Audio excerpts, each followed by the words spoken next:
উনি স্বাধীন। আপনি লিখেছেন, ঋণ থাকা অবস্থায় ঋণ পরিশোধ না করে কোরবানি করা যাবে কি? ঋণ থাকা অবস্থায় ঋণ পরিশোধ না করে আপনি কোরবানি করতে পারেন কিনা, এর উত্তর হলো যে আপনার ঋণ দেখতে হবে কি ধরনের। আপনার ঋণটা যদি এরকম হয় যে আপনার প্রাপকের সাথে আপনার একটা চুক্তি আছে, একটা বোঝাপড়া আছে, আপনি তাকে কিস্তিতে আপনার ঋণ পরিশোধ করছেন বা একটা সময় নিয়েছেন, সেই সময় আপনি পরিশোধ করবেন, এরকম সিচুয়েশন থাকলে আপনি ঋণ দিচ্ছেন, আবার আপনি কোরবানি দিচ্ছেন, আবার ঋণ পরিশোধের মতো ব্যবস্থাপনা আপনার আছে, সেদিকে আপনি ধাপে ধাপে আগাচ্ছেন, তাহলে কোনো অসুবিধা নেই।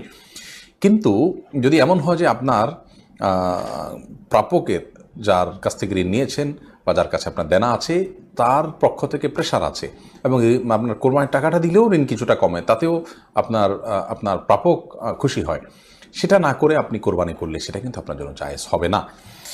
কারণ আপনি যদি ঋণগ্রস্ত থাকেন এবং ঋণ দেওয়ার মতো কোনো টাকা না থাকে, তাহলে সেক্ষেত্রে কোরবানি নয়, আপনার জন্য ঋণ দেওয়ার গুরুত্ব অনেক বেশি।